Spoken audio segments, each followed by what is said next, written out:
Telangana real hero Revanth Reddy నిన్న BRS నాయకులు చెప్పినట్టుగా కేసీఆర్ కాదు. ఎందుకంటే తెలంగాణ రాష్ట్రం వచ్చిన తరువాత 10 సంవత్సరాలు ముఖ్యమంత్రిగా ఉన్న కేసీఆర్ గారు చేయలేనటువంటి పనులన్నీ ఒక్క సంవత్సరంలో రేవంత్ రెడ్డి గారు చేసి ప్రజల్ని మెప్పించారు. కాబట్టి తెలంగాణ ప్రజలంతా రేవంత్ రెడ్డి రియల్ హీరో అని గుర్తించి ఆయన్ని ప్రేమిస్తున్నారు. ఎందుకు రేవంత్ రెడ్డి రియల్ హీరో?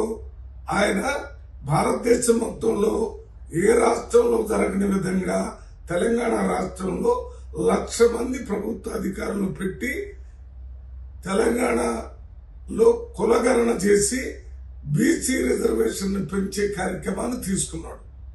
ఇది ఏ రాష్ట్రంలో కూడా జరగలేదు.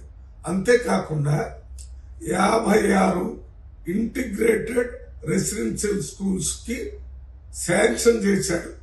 ఒక్కొక్క స్కూలుకి 200 కోట్ల రూపాయలు. ఒక్కొక్క స్కూలు 25 ఎకరాల్లో కడతారు. ప్రపంచ స్థాయి ఎడ్యుకేషన్, ప్రపంచ స్థాయి భోజనం, ప్రపంచ స్థాయి ఆటలు ఆ 25 ఎకరాల్లో ఏర్పాటు చేస్తున్నారు.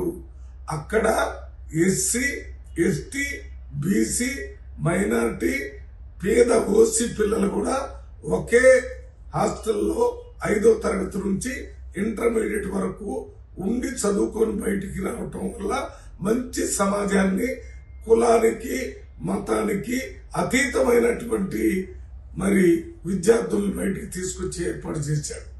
అంతేకాకుండా ఆయన తెలంగాణలో ఉన్న మహిళలందరూ కూడా ఆర్టీసీ బస్సుల్లో ఉచితంగా ప్రయాణం చేసేటటువంటి ఏర్పాటు చేశాడు. 50,000 ఉద్యోగాల కంటే ఎక్కువ ఉద్యోగాలు ఎక్కడ ఇబ్బంది లేకుండా నిరుద్యోగులకి ఇవ్వటం జరిగింది.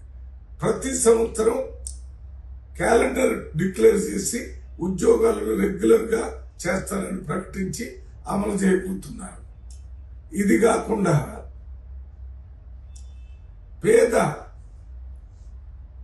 ప్రజలకి 5 లక్షల రూపాయలతో ఇందిరమ్మ ఇళ్లు కట్టిస్తారని ప్రతి అసెంబ్లీకి 3,500 ఇళ్లు శాంక్షన్ చేసి బడ్జెట్ లో ఫైనాన్స్ అలాట్ చేయటం జరిగింది. పేద ప్రజలకి 200 యూనిట్లు కరెంటు ఉచితంగా ఇచ్చే ఏర్పాటు చేశాడు.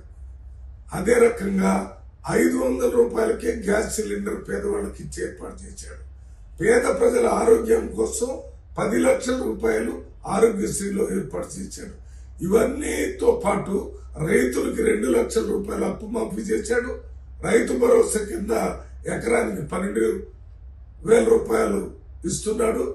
పేద నిరుపేదలకి సంవత్సరానికి 12,000 రూపాయలు ఇస్తున్నాడు.